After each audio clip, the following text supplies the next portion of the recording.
Long story short ये है कि मार्केट में पैसे कमाने के दो तरीके हैं. आइदर तुम इनएफिशिएंसी को एक्सप्लॉइट कर रहे हो या तुम कोई रिस्क प्रीमियम कमा रहे हो. इसका क्या मतलब है? Any successful trading strategy can be categorized into one out of these two. Sometimes strategies are a bit of mix of both. अगर हम मोमेंटम का एग्जांपल लेते हैं, right, momentum is an under reaction effect कि यार पहले under reaction था, अब ओवर रिएक्शन हो गया है, तो उसको तुम इनएफिशिएंसी के बकेट में डाल सकते हो. जब हम ऑप्शन सेल करते हैं, selling an option carries a higher risk than buying an option. ठीक है ना? तो वो एक्स्ट्रा रिस्क आप ले रहे हो, उसके लिए आपको कुछ कॉम्पनसेशन चाहिए. एंड मार्केट जो है उस कॉम्पनसेशन को क्वांटिफाई करती है इन दिस थिंग, जैसे प्रफुल्ल ने बोला VRP, the variance risk premium और द वॉलेटिलिटी रिस्क प्रीमियम. जो हमारा मैंडेट था, हमने जो बैक टेस्ट किया था, बैक टेस्ट ये था कि यार हमको वॉलेटिलिटी में स्पाइक आएगा, इंडिविजुअल स्टॉक ऑप्शंस की वॉलेटिलिटी में स्पाइक आएगा, एंड जहां पे आएगा हम स्ट्रैटल्स बेच रहे थे, नेकेड स्ट्रैटल्स हम बेच रहे थे. एंड आइडिया था कि मैं डाइवर्सिफाइड हूं, क्योंकि अगर कोई एक कंपनी फटती है तो ऐसा नहीं होगा कि सारी कंपनीज फटेंगी. ठीक है ना? बट अनफॉर्चुनेटली उस टाइम हुआ ऐसा कि सारी कंपनीज फटी, क्योंकि पूरी दुनिया ही फट रही थी उस time. What we were able to do was back test हमने किया था. बैक टेस्ट का जो मेरा डेटा है बहुत ही लो स्ट्रेस एनवायरनमेंट का डेटा है, एंड अब हम एक बहुत ही हाई स्ट्रेस एनवायरनमेंट में आ गए हैं, जिसको हम रेजीम बोलते हैं, राइट? रेजीम शिफ्ट हो गई है, एंड यहाँ पे थोड़ा सा जो कंट्रोल है उन्होंने उठा लिया कि चलो यार, जहां पे हमको विंग्स सस्ते लगेंगे, जहां पे हमको OTM ऑप्शंस सस्ते लगेंगे, वहां पे हम उठाएंगे. अब हम नेकेड स्ट्रैटल्स नहीं बेचेंगे. तो the crux of the strategy was still the same कि चलो यार, हमको वॉलेटिलिटी स्पाइक्स बेचने हैं, बट उसकी जो इम्प्लीमेंटेशन थी उसमें डिस्क्रेशनरी मोड थोड़ा ज्यादा आ गया. Have you notice this? जो हेजर्स 50 पैसे 60 पैसे पे ट्रेड करते रहते हैं मॉर्निंग 9:30 को, the same hedgers will be trading at 2 rupees at 1 o'clock. जो 700-800 पॉइंट के option.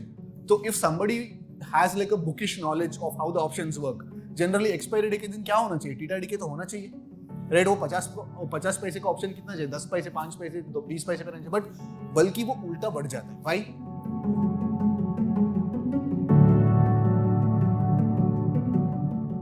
Today we have with us Raghav. So Raghav is the founder of AlgoTest. तो पहले मैंने सोचा था कि लाइक हाँ, कुछ प्रोडक्ट बिल्ड किया है for the traders, but then I got to know that he is a trader himself and he's got excellent pedigree. So he has done his undergraduate from University of Waterloo, and then he has done his post-graduation from Columbia University, and then he has worked in a market making and a HFT firm. So Raghav, welcome. Thanks. So let's get to it. And Raghav, like you've got such a great pedigree, because generally मैं जो Indian trading space में जो देखता हूँ कि most of the guys are, you know, hands-on experience guys. मतलब चालू किए हैं and they have gone through a lot of years of losses, years of learning.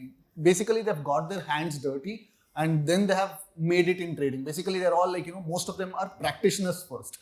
But now you've got a solid pedigree, and you were also fortunate to work with some of the, you know, biggest market makers in the US options market. So पहले मैं आपका journey समझना चाहता हूँ in a very quick short span of time, so that you know people can understand ऐसे trajectory भी हो सकता है. Sure. My family has an interest in a prop trading firm.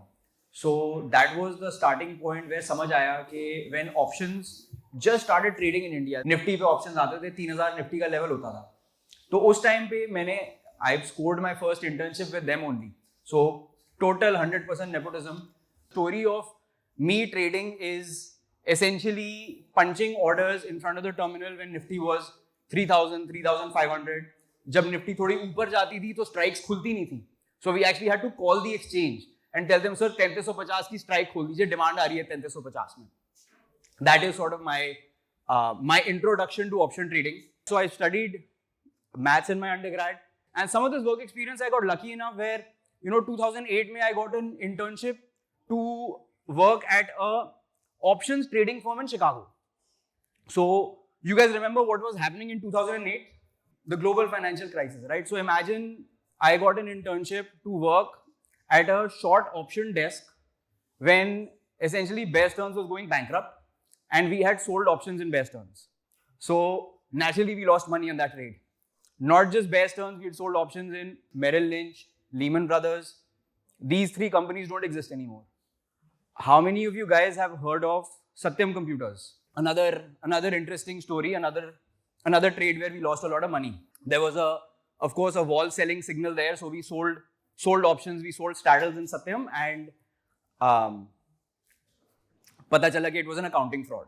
We ended up losing a lot of money there also. So my sort of introduction to option trading, was I was introduced to it by a lot of pros. What Praful said, कि a lot of traders who trade in India, they start themselves with their own capital, they end up losing money, and then they figure things out. Successful traders figure things out.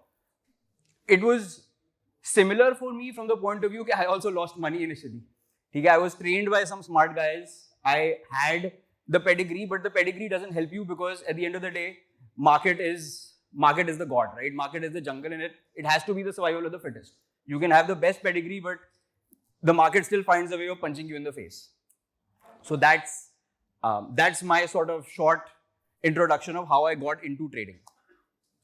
So you were working as a part of this market making firm, right? So उस point of time पे, like when this financial crisis happened and when you had sold volatility, so is it is it before your stint as a market maker or after your stint as a market maker? So this was before I became a market maker actually. So once you got hit in the volatility, short wall trading, then you became a market maker.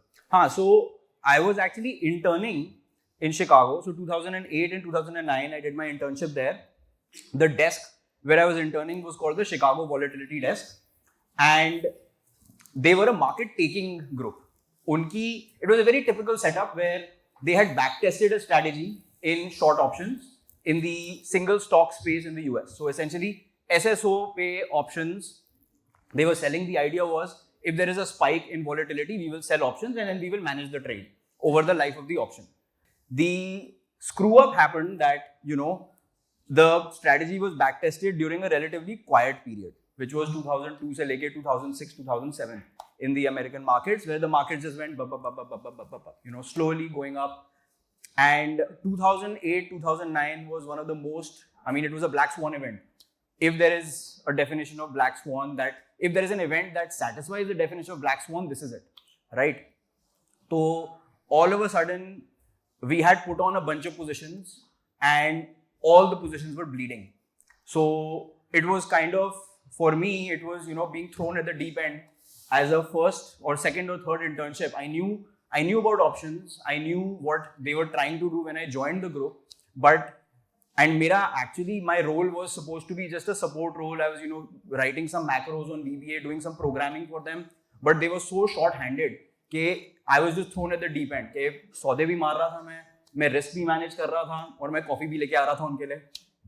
So yeah, that was a market taking experience. Market making happened after I did my masters, and then I got my job in New York. That's when, from 2011 to 2014, 2015 is when I did the market making side. So अभी आपने वहाँ पे मतलब market making and HFT firms में काम करने से, like what made you come back to India? तो उस टाइम पे इंडिया में न्यूज में आ रहा था कि भाई Flipkart has raised $500 million and Snapdeal has raised $300 million. तो मैंने कहा यार थोड़ी वॉल स्ट्रीट पे ट्रेडिंग वगैरह करके देख ली है, इंडिया चल के प्रोडक्ट बनाते हैं. तो that was, Praful was asking me कि तुम एल्गोटेस्ट तुमने 2021 में शुरू किया, तुम प्रोडक्ट पे क्यों काम कर रहे हो, तुम यार ट्रेडिंग करो ना, तुम्हारा इतना सॉलिड पेडिग्री है ट्रेडिंग का. तो 2014 में मैं जब यहाँ पे आया था, मैंने बोला था मैंने कभी ट्रेडिंग अपनी करनी, मैं अब प्रोडक्ट बनाऊंगा. एंड इसीलिए मैं इंडिया आया. ये अलग बात है कि 2014 से 2016 तक मैंने बहुत धक्के खाए प्रोडक्ट बनाने के चक्कर में, नहीं बना पाया. इवेंचुअली वापस मेरे को ट्रेडिंग में ही जाना पड़ा. So you are a big proponent of trading only volatility. If I am right, आपने कभी प्राइस एक्शन बेस्ड ट्रेडिंग नहीं किया है, but majority of the institutions जो होते हैं तो they trade purely volatility, because volatility is a first principle strategy. तो दुनिया में फर्स्ट प्रिंसिपल बेस्ड स्ट्रैटेजीज बहुत फ्यू है. लाइक वन इज आर्बिट्राज और मार्केट मेकिंग, जहाँ पे मतलब आपको पता है कि अगर आप आपके एग्जीक्यूशन पे ध्यान दोगे तो पैसे बनता ही बनता है. बट क्या आप मुझे गारंटी दे सकते हो कि क्या आप प्राइस एक्शन को फॉलो करके कंटिन्यूसली 1000, 2000, 5000 ट्रेड्स लोगे तो at the end of 5000 trades you will be making money? You can't, correct? Because it is very subjective. But when you're running a big company, you have to keep subjectivity aside and you have to trade with objectively defined first principle back trades. तो दुनिया में probably 4-5 trades है. One is momentum. Second is VRP harvesting, that is what we call options writing or option selling, because it is similar to insurance model. आप किसी का risk को आप उठा रहे हो, आप उस रिस्क को अच्छे तरीके से मैनेज कर रहे हो, एंड जब भी आपके पास लॉसेस भी आता है तो you diversified your portfolio well so that something else is giving money, right? That is one thing. Third is arbitrage. What else is there? Like what are other first principle backed, edges? I mean, the way to think about making money in the market, ये बहुत अच्छे से, अगर आपने किताब पढ़ी है even Sinclair की, उसका नाम है पोजिशनल ऑप्शन ट्रेडिंग, उसमें उसने एक्सप्लेन किया था कि देखो भाई, लॉन्ग स्टोरी शॉर्ट ये है कि मार्केट में पैसे कमाने के 2 तरीके हैं. आइदर तुम इनएफिशिएंसी को एक्सप्लॉइट कर रहे हो या तुम कोई रिस्क प्रीमियम कमा रहे हो. इसका क्या मतलब है? एक जगह पे डिमांड बहुत ज़्यादा आई, जिस इंस्ट्रूमेंट की प्राइस दोनों मार्केट्स में सेम होनी चाहिए थी वो डिफरेंट हो गई, तो उस इनएफिशिएंसी को कैप्चर करने के लिए आप आ सकते हो और आप सौदे लगा सकते हो. That's inefficiency. रिस्क प्रीमियम का क्या मतलब है? रिस्क प्रीमियम का मतलब है कि आप रिस्क ले रहे हो, एक कैलकुलेटेड रिस्क ले रहे हो, एंड उस रिस्क लेने के लिए आपको कॉम्पनसेशन मिलना चाहिए, एंड वो कॉम्पनसेशन है जिसको रिस्क प्रीमियम बोलते हैं. ठीक है? तो any successful trading strategy can be categorized into one out of these two. Sometimes strategies are a bit of mix of both, but तो जो भी, जैसे अगर आप मोमेंटम का एग्जांपल लेते हो, right? Momentum is an under reaction effect कि यार पहले अंडर रिएक्शन था, अब ओवर रिएक्शन हो गया है, तो उसको तुम इनएफिशिएंसी के बकेट में डाल सकते हो. जब हम ऑप्शन सेल करते हैं, selling an option carries a higher risk than buying an option. ठीक है ना? तो वो एक्स्ट्रा रिस्क आप ले रहे हो, उसके लिए आपको कुछ कॉम्पनसेशन चाहिए, एंड मार्केट जो है उस कॉम्पनसेशन को क्वांटिफाई करती है इन दिस थिंग, जैसे प्रफुल्ल ने बोला VRP, the variance risk premium और द वॉलेटिलिटी रिस्क प्रीमियम. कि यार आप रिस्क ले रहे हो, उसके लिए आपको कॉम्पनसेशन मिल रहा है. इसका ये मतलब नहीं है कि आप 100% पैसा कमाओगे. आप रिस्क ले रहे हो ना, रिस्क तो at the end of the day risk है.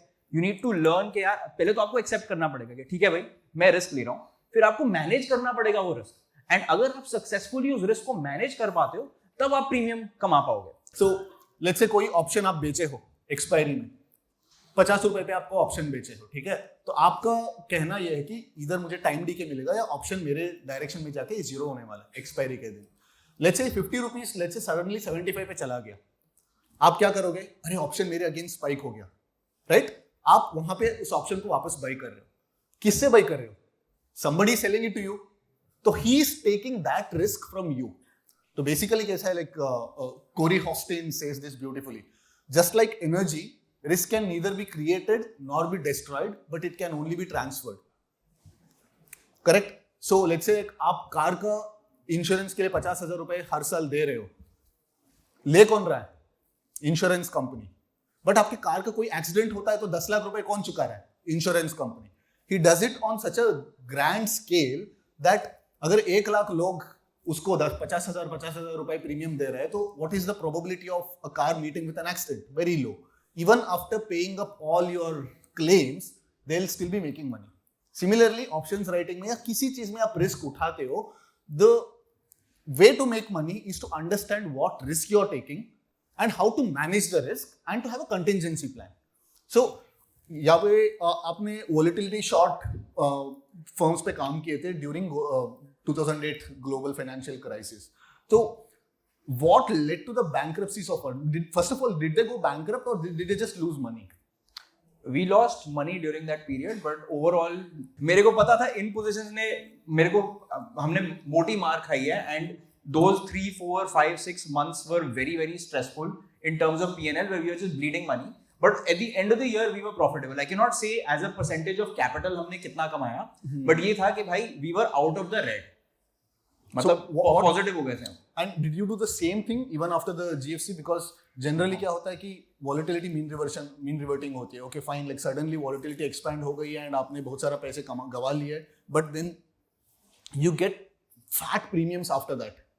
So when the volatility contracts, you'd still be making money. For example, let's say Covid के टाइम पे 2016 से लेके 2019 तक option sellers literally like making money, like minting money.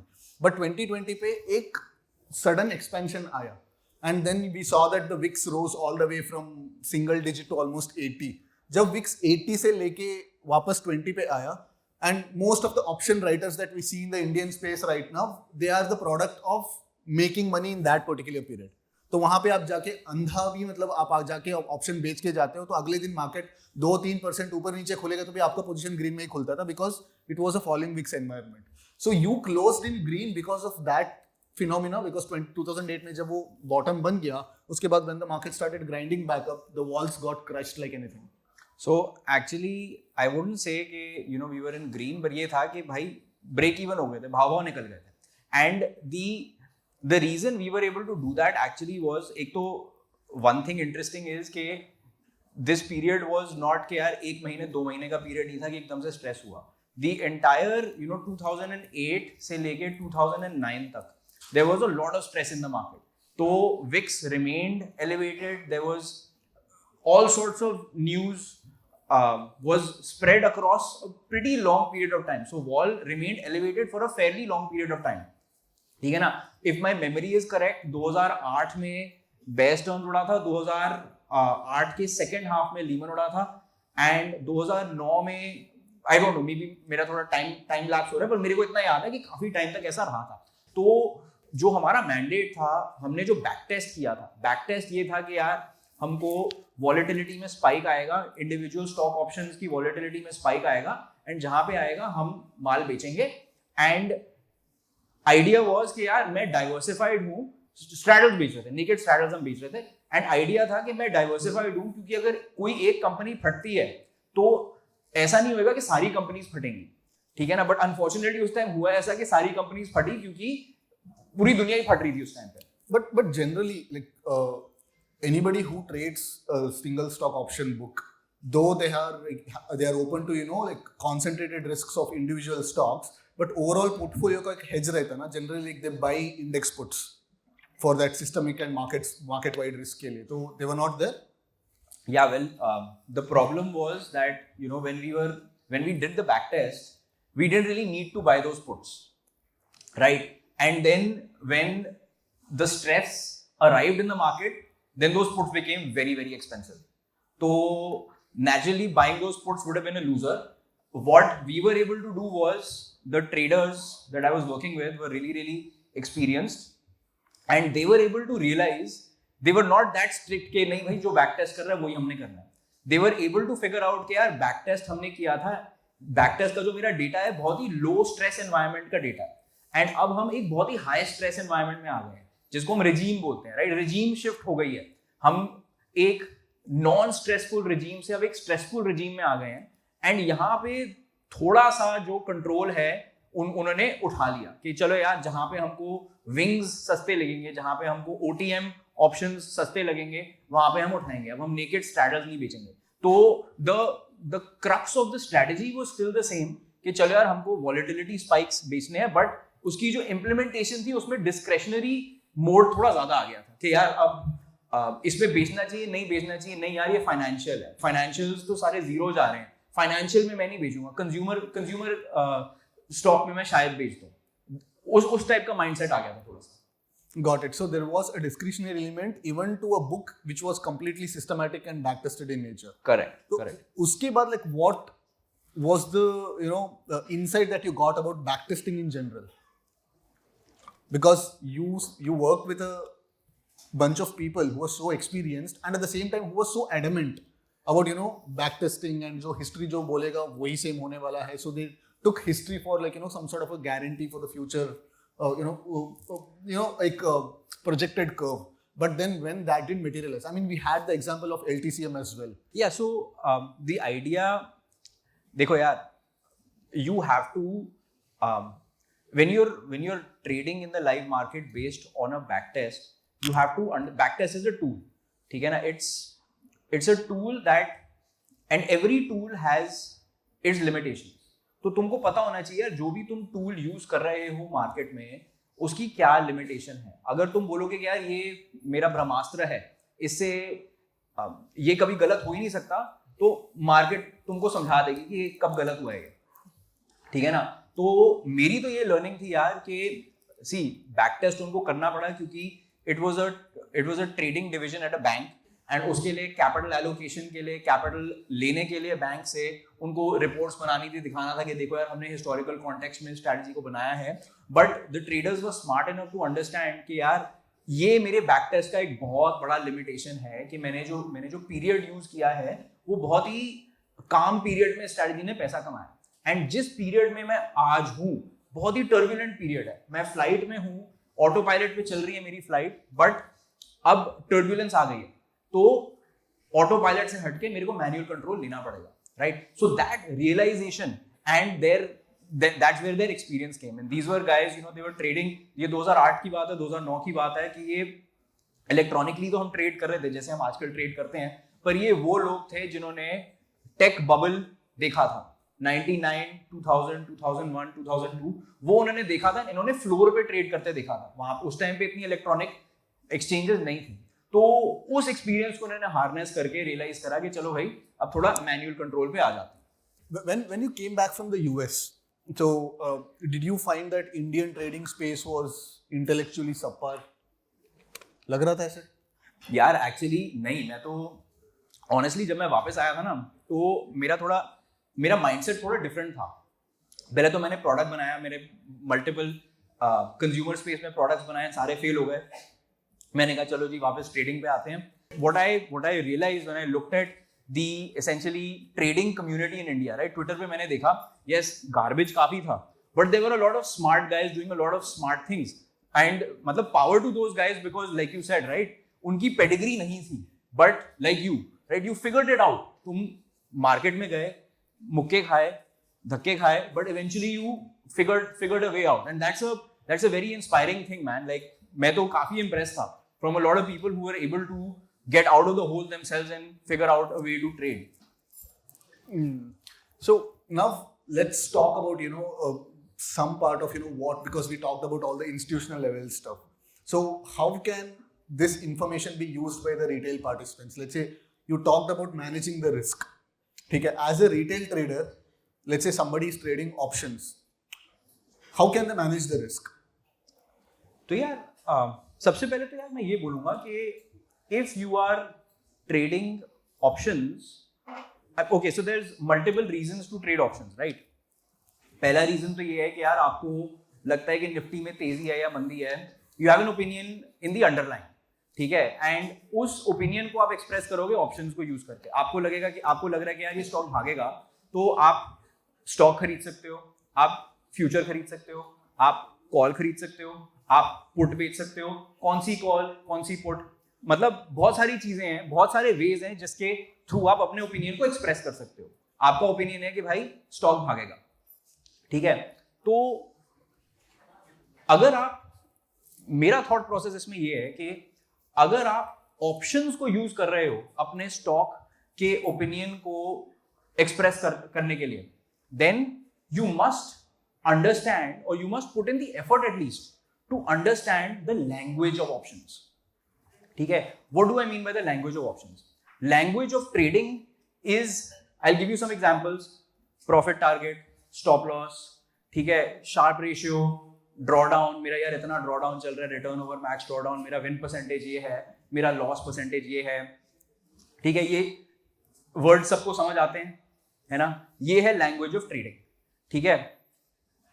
Now language of option जो हैं वो थोड़े डिफरेंट है, क्योंकि प्राइस, जो ऑप्शन की जो प्राइस है वो अंडरलाइन के चेंज होने पे तो चेंज होएगी, है ना, बट और बड़ी चीजें हैं जिसके बेसिस पे ऑप्शन की प्राइस चेंज होती है। तो अगर आपका ओपिनियन है स्टॉक की प्राइस पे और आप ऑप्शंस को यूज कर रहे हो उस ओपिनियन को एक्सप्रेस करने के लिए, तो ऑप्शंस की भाषा थोड़ी सी समझने का एफर्ट करिए। ऑप्शंस की भाषा में क्या आ जाता है, एक बहुत बड़ा डिटर्मिनेंट है ऑप्शन के भाव का, जिसको हम बोलते हैं इम्प्लाइड वॉलेटिलिटी और IV, right. So my before jumping into how you should manage your risk, because naturally the answer is how do you quantify that risk, right? So if you go down that rabbit hole of how do you quantify the risk, वहां पे फिर Greeks के question आ जाते हैं, delta gamma theta वेगा मेरा क्या है, ठीक है ना। तो मैं ये नहीं बोलता कि भाई आपको ग्रीक्स जानने ही जानने हैं, आप ट्रेडिंग की भाषा समझिए, बिल्कुल समझिए, प्रॉफिट टारगेट क्या है, स्टॉप लॉस क्या है, ये you need to know this, right? But if you are expressing your trading opinion using options, you should put in the effort to understand the language of options. No, absolutely. So let's say like somebody is trading volatility because लोगों में ना एक misconception है, जो भी मतलब लोग जोड़े बेचना बोलते हैं. How many of you guys have heard this term जोड़े बेचना? People who sell straddles or strangles. So every time I have conversed with a person who trades options, especially in the form of delta neutral trade structures, उनको मैं अगर पूछूंगा कि क्यों बेच रहे हो, तो उनका आंसर ये आता कि टीटा डीके मिलेगा. But what is it that you're trying to capture the most when you sell straddles? Anybody? Volatility crush.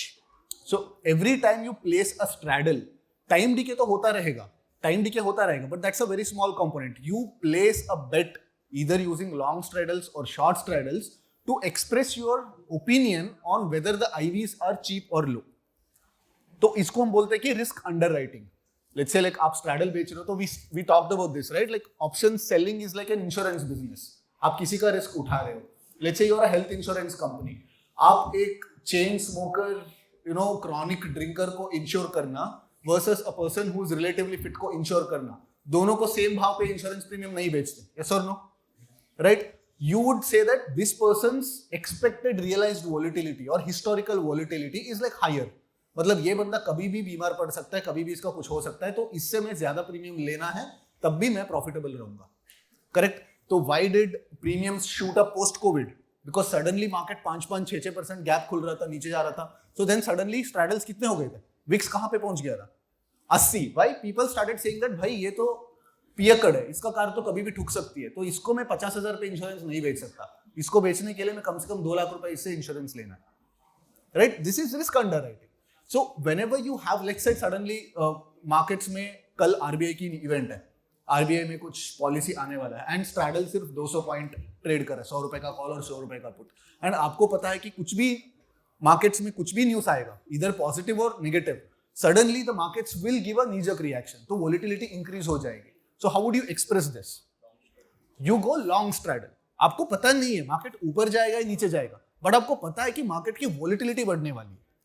So whenever you're trading options, especially like delta neutral structures, अगर आप trade कर रहे हैं, तो you are expressing your view on volatility.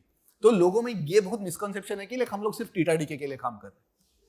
So that is one of the biggest misconceptions that I've heard across everybody. 100%. So you understood that IV क्या है, RV क्या है, right? So how probably like the question is to you again. So if somebody understands basic terms of volatility, now how can a person build a plain vanilla vol strategy? Volatility को trade करना है, मतलब we are not betting on the fact that market ऊपर जाएगी नीचे जाएगी, हमको पता नहीं है. We are just using option premiums. भाई मुझे कॉल ऑप्शन से इतना प्रीमियम मिल रहा है, पुट ऑप्शन से इतना प्रीमियम मिल रहा है, इससे मुझे जितना हार्वेस्ट करना है मुझे हार्वेस्ट करना है. By managing my risk, how would one come up with a plain vanilla delta neutral or a plain vanilla volatility strategy? इससे पहले जो मैंने बोला था कि भाई ऑप्शंस ट्रेड करने हैं तो एफर्ट डाल के ऑप्शंस की भाषा समझो, ठीक है ना? एंड ऑप्शंस की भाषा में ABC जो है आपका, वो आ जाता है implied volatility and realized volatility. ठीक है? अभी मैं ग्रीक्स पे नहीं जा रहा, मैं बस बोल रहा हूँ आईवी और आरवी का क्या मतलब है. सिंपल एक्सप्लेनेशन देता हूँ. आप सबने कोई ना कोई प्रोडक्ट यूज किया है जहां पे आपने ऑप्शन चेन देखी है ना? ऑप्शन चेन के बीच में कॉलम होता है जिसको आईवी बोलते हैं, इम्प्लाइड वोलेटिलिटी. ठीक है? तो हम सिर्फ एट द मनी पे फोकस करेंगे. एट द मनी सबको पता है, एटीएम ऑप्शन की जो आईवी है, निफ्टी का एग्जांपल लेते हैं कि यार निफ्टी का ऑप्शन मेरा 30 दिन में एक्सपायर कर रहा है, उसकी एटीएम आईवी आजकल 10 चल रही है. ठीक है? 10% चल रही है मंथली ऑप्शन की.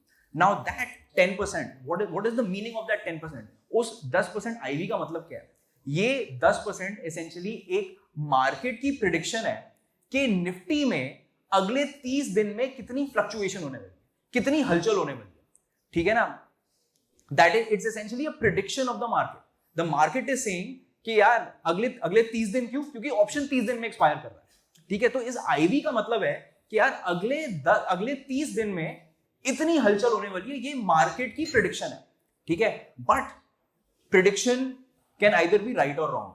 ठीक है ना? मैं प्रिडिक्ट करता हूं, आज संडे है, मैं बोलता हूं कि भाई कल मार्केट 500 पॉइंट ऊपर खुलेगी.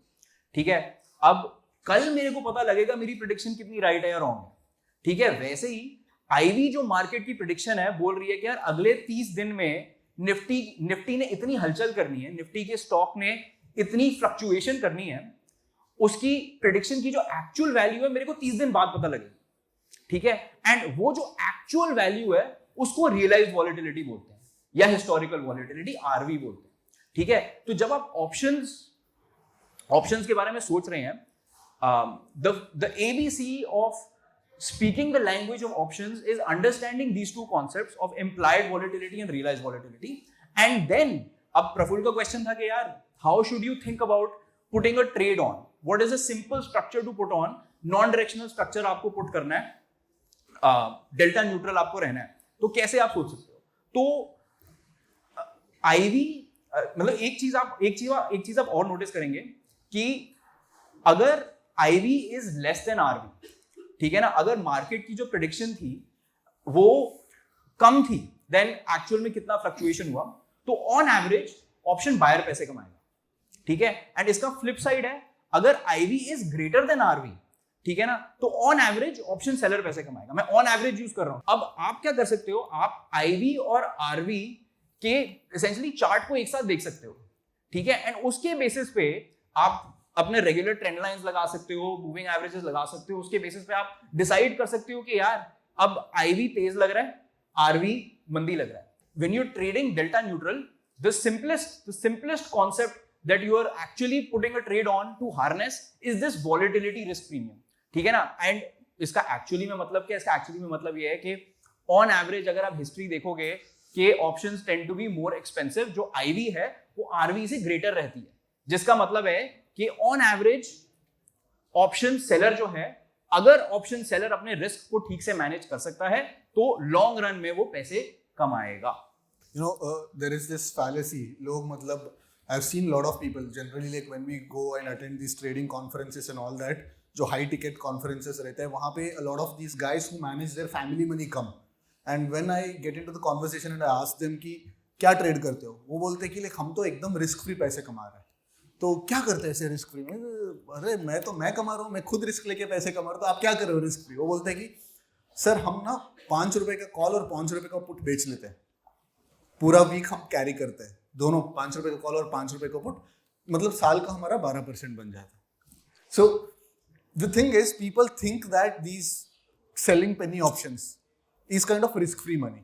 Just because that risk hasn't materialized doesn't mean that the risk doesn't exist. For example, the classic case of your own firm, right? They backtested in a non-stressful situation कि 2005, 2006, 2007 के आसपास उन्होंने backtest किया तो काफ़ी अच्छा पैसा बना, तो वहाँ पे उनको लगा कि हाँ ये ऑप्शन बेचने से कुछ पंगा ही नहीं होने वाला। But when the risk hits, it hits like a dump truck. वो एकदम आ जाता है। तो सडनली जो For example, how many of you guys remember the tariff का दिन when Nifty gapped down? So what happened that day? Like actually उस दिन a lot of the put option writers सस्ते में छूट गए because the synthetic premium was indicating almost 300-400 points higher. But synthetic premium was indicating slightly higher because the consensus was market यहाँ पे bottom करके ऊपर जाने वाला है. But अगर synthetic premium भी उसी level पे अगर खुलता तो even a 2 rupee or a 3 rupee options would have opened at somewhere around 300 rupees.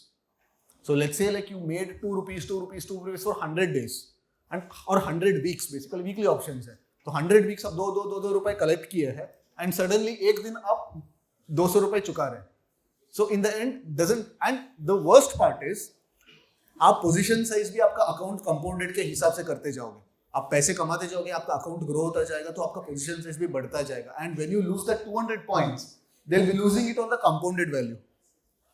So people still don't understand like there are inherent risks and some think that oh ये जो पैसा है वो रिस्क फ्री। या so this is again एक trading की भाषा की बात करते हैं, ठीक है ना। ये प्रफुल्ल ने बोला कि यार मैंने डीप ओटीएम्स, लोग डीप ओटीएम्स बेचते हैं और उनको लगता है रिस्क फ्री है, तो यहाँ पे एक्चुअली टर्म होती है the risk is in the tails. इसका क्या मतलब है?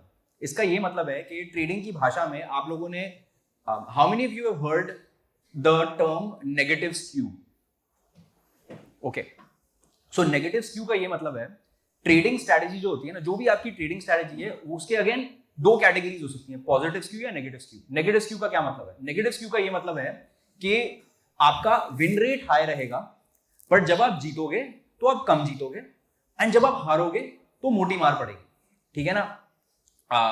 Option selling is a negative skew game, ठीक है ना, कि you collect the premiums but when the market goes against you and it can really go against you, तब मोटी मार पड़ेगी। तो अनफॉर्चुनेटली नेगेटिव स्क्यू स्ट्रेटजीज जो होती है ना, उनका हिस्टोरिकल टाइम फ्रेम आपको ऐसा लगता है कि अरे पिछले 6 साल में स्ट्रेटजी ने पैसे कमाए। मेरे को बहुत सारे रिटेल ट्रेडर भी आगे बोलते हैं, सर मेरे को 90% विन रेट की स्ट्रेटजी चाहिए, सर मेरे को 80%, I want an 80% win, I want a high win rate strategy, right. what I try to explain to them is, yes, you can get a strategy like that, you can build it, you can backtest it also, right, but nothing comes free, ठीक है ना। आपको मुफ्त में 90% win rate की strategy नहीं मिलेगी। उस 90% विन रेट के साथ what are you actually getting? You're inheriting that negative skew, that one time, that 2 times, that 5 times, that 3% of the times when you lose money, your entire capital could be wiped away, right? So in the game of trading, there is nothing that comes for free. There are always going to be trade-offs. Agar if you are looking for a high win rate strategy, and what Praful is saying is, you know, that the gentleman who came to Praful and said कि यार ये मेरा risk free है ये, क्योंकि मैंने कभी loss नहीं देखा। वो इसलिए नहीं देखा कि यार ये इंसेनली नेगेटिव स्क्यू स्ट्रेटजी है, एंड जब ऐसा कभी होएगा, कुछ हो गया इंडियन मार्केट्स में, तो एक बहुत बड़ा risk overnight gap up gap down का रहता है, क्योंकि we are not immune to foreign markets में। क्या होएगा, फॉरेन मार्केट्स में अगर कुछ फटा तो इंडियन मार्केट में गैप डाउन होएगा, राइट। एंड अगर गैप डाउन मोटा हुआ तो ये नेगेटिव स्क्यू रियलाइज होएगा एंड आपको मोटी मार पड़ेगी। इसका एक और मैं एग्जांपल देता हूं, नसीम तालिब का नाम किसने सुना है? तो हाँ, फूल्ड बाय रैंडमनेस, बहुत फेमस ट्रेडर है। तो उसने एक एग्जांपल दिया था जिसको बोलते हैं लाइफ ऑफ अ टर्की। तो यूएस में क्या होता है यार, थैंक गिविंग पे लोग टर्की की बलि चढ़ाते हैं। अरे इंडियन वर्जन बोलो ना, बकरीद का बकरा।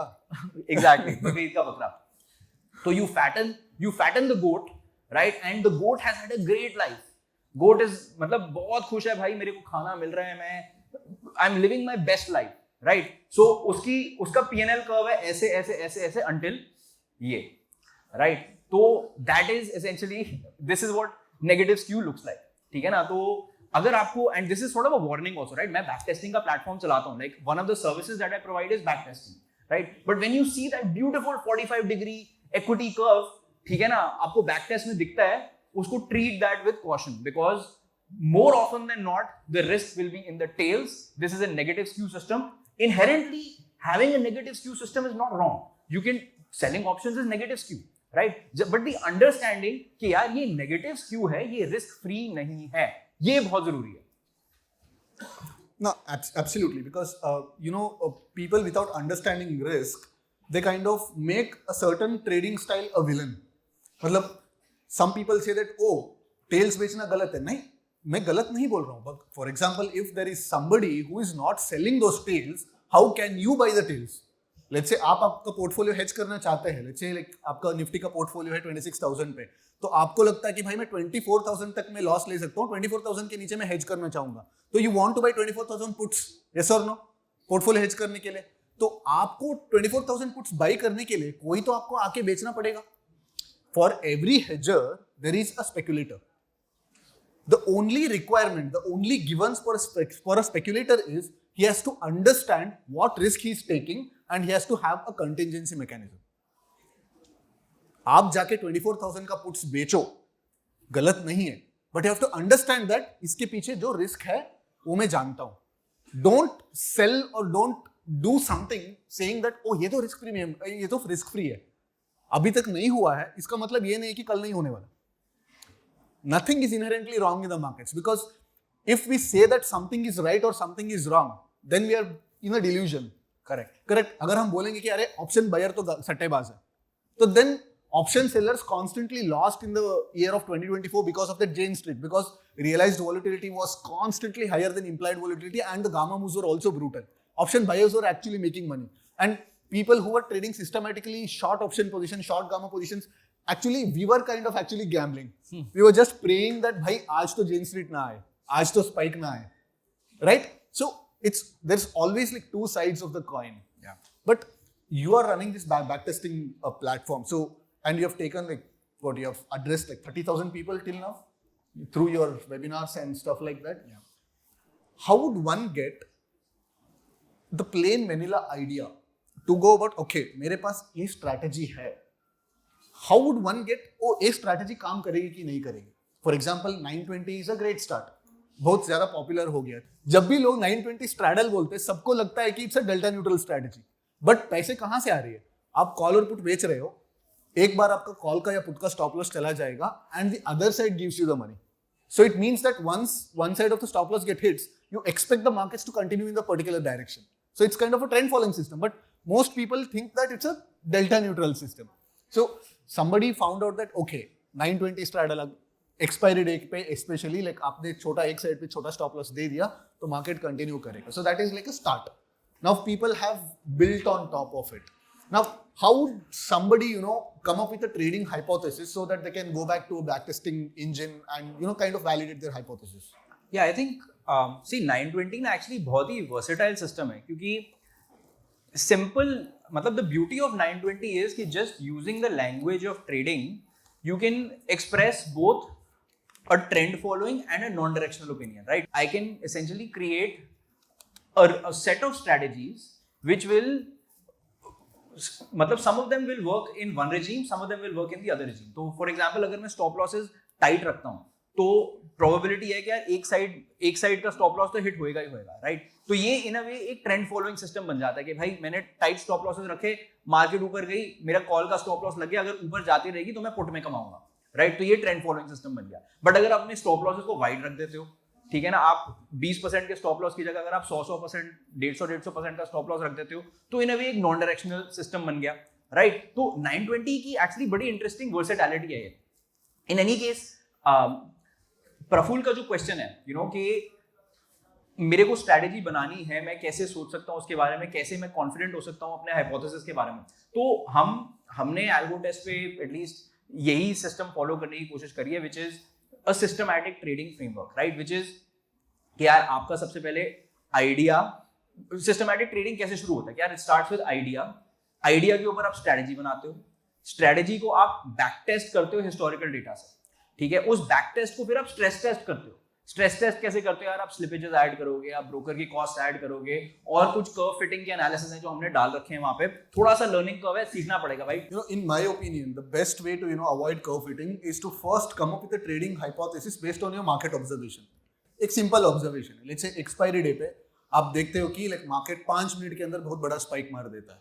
Now my observation says 2 o'clock के बाद जब भी गामा मूव्स आते हैं, let's say you continuously watch the price. I'm giving you like a particular strategy. You can go back and test this घर जाके. So you're monitoring a particular at the money or a one strike OTM strike. तो वहां पे let's say 5 minute के अंदर if this option spikes by more than 5 times, आप देखते हैं कि like 5 रुपए का ऑप्शन 25-30 रुपए जाते हैं immediately वापस भी आता है, तो वहां पे you say that I'll short the option with a strict stop loss. Without stop loss तो नहीं है. Now you do it n number of times. कई एक्सपायरीज पे आपको एंट्री नहीं मिलेगी, कई एक्सपायरीज पे वो 5 रुपए का ऑप्शन 25 जाएगा, 25 से 50 पहुंच जाएगा एंड उसके बाद 0 जाएगा. तो in that situation if you come across these kinds of situation, what will you do? You keep one re entry. 25 rupees पे मैं शॉर्ट करूंगा, 50 पे मेरा स्टॉप लॉस है, अगर जाएगा तो 25 जाएगा, फिर से एक बार री एंट्री करूंगा तो ये 0 जाएगा. तो basically like I will make back whatever I lost. And every time, like whenever the option spikes to a particular level, it comes back. So these insights you're going to get only from observing the markets. Regime changes क्या होता है? For example, ELM लग गया. ELM लगने के बाद एक चीज, if somebody is trading actively, they know that the hedges keep on increasing throughout the day. Have you noticed this? जो hedges 50 पैसे 60 पैसे पे ट्रेड करते रहते हैं मॉर्निंग 9:30 को, the same hedges will be trading at 2 rupees at 1 o'clock. जो 700-800 point के ऑप्शन. तो if somebody has like a bookish knowledge of how the options work, generally expiry day के दिन क्या होना चाहिए? थीटा डीके तो होना चाहिए, राइट? वो 50 पैसे का ऑप्शन कितना चाहिए? 10 पैसे, 5 पैसे, 20 पैसे पे रहना चाहिए, बट बल्कि वो उल्टा बढ़ जाता है. Why? Because a lot of prop desks in India, they want higher returns, तो so they short the closer options, but hedges buy करने से उनको क्या होता है? मार्जिन बेनिफिट मिलते हैं. They can trade higher quantities. For that they go and buy these options. When there is a constant buying in a particular script, उसका भाव क्या होता है? बढ़ेगा. So this is something which you don't get from books. अगर कोई देखेगा तो ये तो उल्टा हो रहा है भाई. हाँ, एक्सपायरी 2 घंटे पे है, बट ये जो 50 पैसे का ऑप्शन जो है 2 रुपए हो गया. यस, वो 2 रुपए जीरो होने वाला है, अगले 25 मिनट में जीरो हो जाएगा. But these are the insights that you will get only through your market observation. And when you observe the markets, you will start finding trades which are backed on first principles. For example, Jane Street पे. So every time, I mean, I have been trading options for a long time now. So जैसे आपने कहा कि आपके इसमें भी whenever there is a spike in an option, they go and sell the options. So हमारा भी ऐसा ही था. So we used to use the spikes in the options to actually sell them. Sell the volatility whenever the volatility spikes. But Jane Street के time पे क्या हो रहा था? जो straddle 100 रुपीस पे ओपन होता था निफ्टी का, the same straddle at the money straddle would be trading at 200 at 12 PM on an expiry day. And immediately 200 से 15-20 मिनट्स के अंदर वो वापस पिघल जाता था 50 रुपीस पे. Correct? Now, if you constantly added size on every spike, you would lose huge amount of money because आपका position exponential बन जाता है. And उसके बाद अगर एक movement आ जाता है, because when you're selling straddles, you're not only taking the risk of volatility spiking, but at the same time you're taking the risk of delta moves and gamma moves as well. तो उसके साथ उस severe position size पे अगर आप market move आ जाता है, then of course, then क्या किए लोग? You might have noticed that people started saying that sell the straddles only when they are below their VWAP. Right? वो कैसे आया? How did this idea came? It came from the market's observation. So जब भी आपका कुछ trade hypothesis आप कहीं पे भी बैक टेस्ट करोगे, चाहे एल्गो टेस्ट पे हो या आप कस्टम पाइथन कोड पे आप बैक टेस्ट करोगे या कोई एआई एजेंट यूज करके आप बैक टेस्ट करोगे, make sure that the trade logic is by a fundamental principle, एक फर्स्ट प्रिंसिपल का बैक्ड हो. बिकॉज अगर मैं बोलूंगा कि मैं यहाँ पे बोल दूंगा कि 920 पे आप ट्रेड करोगे तो प्रॉफिट होगा, आप सिर्फ 920 से 921, 923, 924 सिर्फ ये करके कर्व फिट पर करोगे, it is not like a first principle backed hypothesis. First thing is curve fitting avoid करने के लिए पहले आपका एक fresh idea होना चाहिए, एक original idea होना चाहिए. It can be anything. आप कर सकते कि भाई simple है, I'll only sell a call option if the market opens below previous day's high and the market pulls to previous day's high. यहाँ पे मैं एक ऑप्शन बेचूंगा, चाहे कुछ भी हो, 1 strike ITM, 1 strike OTM, ATM, कुछ भी हो, with appropriate risk management tools, like कितना stop loss रखना है, क्या रखना है. But this is a principle, this is a fresh idea कि market कल के रेंज के बीच में खुलना चाहिए and market जब previous days high पे आएगा तो then I would be getting calls at a higher price and उसको एक stop loss के साथ में. These are like fresh ideas and वो ideas कैसे आएंगे? Market observation से आएंगे. So in my opinion, the best way to avoid curve fitting is to make sure that you have a fresh idea and you have a trade hypothesis which is emanating from the first principles. तो अगर वो एक time frame पे काम कर रहा है, दूसरा टाइम फ्रेम पे नहीं काम कर रहा है, एंड दूसरा स्टॉप लॉस पे काम कर रहा है, तीसरा स्टॉप लॉस पे नहीं काम कर रहा है, it means that there is something fundamentally flawed in your idea. If the idea is valid, it should more और less be consistent across all different time frames and all different parameters. वो parameter सिर्फ आपको optimisation के लिए, but मोटा मोटी आपको वो सिमिलर रिजल्ट्स देना पड़ेगा. Like, yeah. was I? Absolutely. तो जब मैं प्रोसेस की बात कर रहा था, राइट, तो उसमें स्टेप 1 था आइडिया.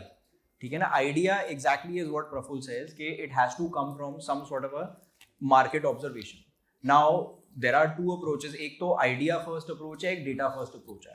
ठीक है? जो बंदा डेटा फर्स्ट अप्रोच लेता है वो बोलेगा कि चल भाई मैं तो डेटा के बेसिस पे फिगर आउट करूंगा कि what will work in the past, and then I'm going to stress test and then go live. And then if you take a data first approach, right, the risk of curve fitting increases, right? Idea first approach is I observed something in the market, मैंने देखा कि यार दोपहर में, मतलब एक very simple idea that people have expressed on algo test, something like, you know, कि morning में वॉलेटिलिटी होती है, एंड ऑफ द डे तक वॉलेटिलिटी होती है, बट आफ्टरनून में मार्केट थोड़ी थम जाती है, राइट? तो उसके बेसिस पे लाइक देयर इज आइडिया के बेसिस पे तुम स्ट्रेटेजी बना सकते हो.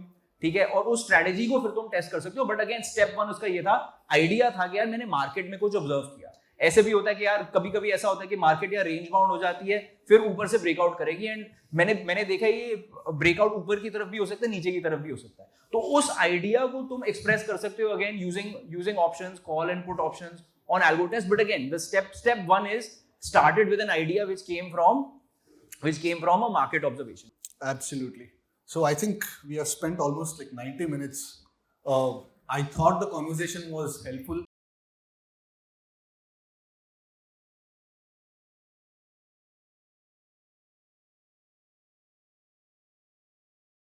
Investment in securities market are subject to market risks. Read all the related documents carefully before investing. Please read the risk disclosure documents carefully before investing in equity shares, derivatives, mutual fund, and or other instruments traded on the stock exchanges.